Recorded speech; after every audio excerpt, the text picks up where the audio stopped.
Bir şəhərli qıza aşık olan kənd uşağının dilindəndir bu şeir. Əli Haşimi belə yazır. Mən biraz kobudam, kənd uşağıyam. Özümdən tez çıxıb əsəbləşərəm. Sən qəfil küsərsən, mənə demərsən, sonra həsrətinlə tək güləşərəm. Bir əlində sumkon, birində iPhone. Gəzərsən şəhəri özgə önündə. Bir gün uşaq kimi giyinərsən, don, şoltaq görünərsən güzgü önündə. Gəlkən də bax gör burada necədir. Heç kim avam deyir, ya da ki çoban. Gördün ki qaranlıq, saat gecədir, bir yat tapanmazsan, küçədə duram.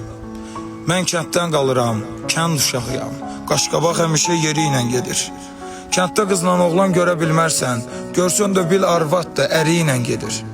Mən başa çanmıram sənin dünyondan. Mağara adamı deyirsən mənə.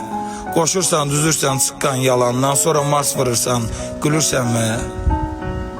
Boşluğa dönərəm, kəndimə gəlsin, şəhərdə olandan kətdə də olur. O türkülər demişkən, kəndinə gəlsin, görərsən xoşbəxtlik kətdə də olur. Hə?